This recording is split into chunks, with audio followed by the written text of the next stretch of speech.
दोस्तों नमस्कार। आज की इस वीडियो में मैं आप लोगों को बताऊंगा कि अगर होम लोन के बारे में सोच रहे हैं और आपको ये नहीं पता है कि आपको होम लोन कितने तक मिल सकता है और कितने साल तक मिल सकता है, क्या क्या डॉक्यूमेंट होना चाहिए, स्टैम्प ड्यूटी क्या होती है, डॉक्यूमेंटेशन क्या होते हैं, लीगल क्या होते हैं, सैंक्शन कंडीशन क्या होता है। दोस्तों ये सारी चीज़ को मैं बहुत ही बारीकी तरीके से आप लोगों को बताऊंगा और ये भी बताऊंगा कि अगर आप लोग होम लोन लेने के बारे में सोच रहे हैं तो कितना तक मैक्सिमम आप लोगों को होम लोन मिल सकता है। एक एक चीज़ को हम बहुत ही बारीकी से समझेंगे।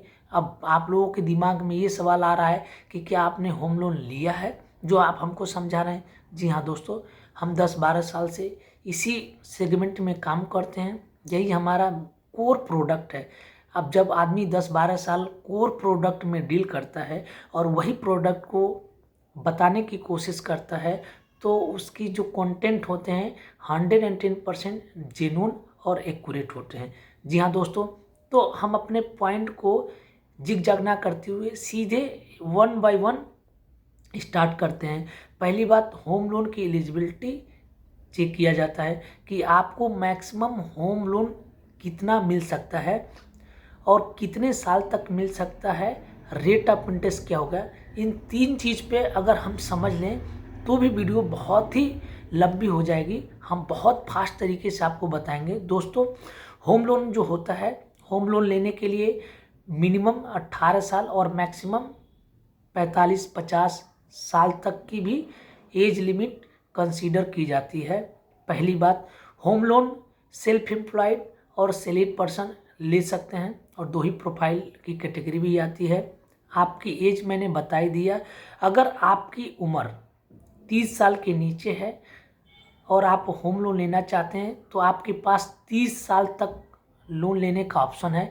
यानी कि यूँ मान के चलिए कि 60 साल तक मैक्सिमम आपको मिल सकता है और मिनिमम 18 से स्टार्ट होता है। कोई कोई बैंक 21 से कंसीडर करता है, कोई बैंक 22 से कंसीडर करता है, बट एक्चुअल 18 साल के बाद as per government India law कि 18 साल के बाद उम्र होती है तो आप कंट्रैक्चुअल एग्रीमेंट यानी कि जो लोन का एग्रीमेंट होता है आप साइन कर सकते हैं। जैसे हिंदुस्तान के कानून के हिसाब से 18 साल के ऊपर ही बालिग माना जाता है, उसी तरीके से गवर्नमेंट के लॉ के अकॉर्डिंग होम लोन 18 साल के बाद ही आप अप्लाई कर सकते हैं और लोन एग्रीमेंट साइन कर सकते हैं। उसके नीचे आपकी उम्र है तो बैंक कभी भी आपका लोन अप्रूव नहीं करेगा, यहाँ तक कि आपकी फाइल ही नहीं पकड़ेगा। फर्स्ट ऑफ ऑल तो हम दो चीज़ पे बहुत ही बारीकी से समझ लीजिए कि मैक्सिमम 30 साल के लिए आप लोन ले सकते हैं और मिनिमम मिनिमम 5 साल 3 साल आपकी एलिजिबिलिटी के हिसाब से। दूसरी बात आते हैं कि होम लोन की एलिजिबिलिटी कैसे निकलती है और कितना तक आपका लोन मिल सकता है। तो दूसरे पॉइंट हम एलिजिबिलिटी की बात करेंगे। दोस्तों अलग अलग सैलरी स्ट्रक्चर पे अलग अलग एफ ओ आई आर दिया जाता है, जिसको बोलते हैं free. F for free, O for obligation, I for income, R for ratio. Free, obligation, income, ratio. यानी कि आपकी जो एलिजिबिलिटी है, आपकी ऑब्लिगेशन को हटा करके जो अमाउंट बचता है उतने तक की ईएमआई आप पे कर सकते हैं, उतना लोन आपको मिल जाता है। अब एलिजिबिलिटी कैसे निकालते हैं, एफ होता क्या है दोस्तों, मैं एक एग्जांपल से समझने की कोशिश करता हूँ। मान लीजिए आपकी सैलरी 30,000 है और बैंक का जो स्टैंडर्ड है 60% है। तो मोटा मोटा समझिए 30 गुणा 60 यानी कि 18 लाख रुपए आपको इजली लोन मिल सकता है। लेकिन अगर आपकी उम्र 30 साल के नीचे है और आपकी जो ड्यूरेशन मिल रहा है 30 साल के लिए, तो दोस्तों उसके अकॉर्डिंग आपकी जो एफ है, ईएमआई आपकी घटेगी तो टेनर बढ़ेगा, आप ज़्यादा एलिजिबल होंगे। बट एक स्टैंडर्ड है, मान लीजिए किसी बैंक ने 65% एलटीवी दिया, तो एलटीवी का मतलब होता है जितनी आपकी सैलरी आती है उसका जितना परसेंट एलटीवी है उतने से इनटू कर दीजिए। यानी कि अगर एलिजिबिलिटी LTV आपको 60% है 30,000 की सैलरी पे, तो 30 गुणा 60 यानी कि 18 लाख। 50% FIR दे रही है बैंक, तो 60 इंटू 30 × 50 यानी कि 15 लाख रुपये। तो दोस्तों मिनिमम आपको बता दिया, मैक्सिमम बता दिया, और आपको मतलब दो लोगों को बता दिया कि सेल्फ एम्प्लॉयड और सैलरीड पर्सन भी ले सकते हैं।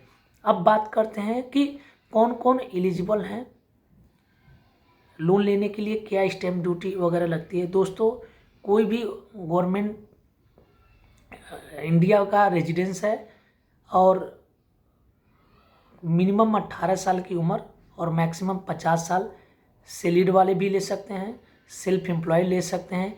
इसमें दो लोगों की ज़रूरत होती है, एक मेन एप्लीकेंट, दूसरा होता है को एप्लीकेंट, यानी कि ज़्यादातर हस्बैंड वाइफ होते हैं। अदर देन भाई भाई लोन ले सकते हैं, हस्बैंड वाइफ ले सकते हैं। आप को एप्लीकेंट मम्मी को बना सकते हैं, पापा को बना सकते हैं। और डॉक्यूमेंट की बात करें तो सैलरीड के केस में डॉक्यूमेंट चेकलिस्ट में आप लोगों को बता दे रहा हूँ। एक तो passport size photo, pan card, Aadhaar card, और एड्रेस के तौर पे कोई सा भी डॉक्यूमेंट दे सकते हैं जिसको एड्रेस प्रूफ काउंट किया जाता है। मान लीजिए किसी सरकारी बैंक में आपका खाता, उसके पासबुक पे जो एड्रेस आ रहा है वहीं पे आप रहते हैं, वो एड्रेस दे सकते हैं। इलेक्ट्रिसिटी बिल आपके नाम है वो दे सकते हैं। गैस का कनेक्शन दे सकते हैं जिस पे एड्रेस आ रहा हो। आप पोस्टपेड का बिल भी दे सकते हैं। इसके साथ 3 महीने की सैलरी स्लिप, 1 साल का बैंक स्टेटमेंट, अपॉइंटमेंट लेटर, या आप फॉर्म 16 2 साल का लगा सकते हैं। कहने का मतलब ये है कि जब आप फाइल अप्लाई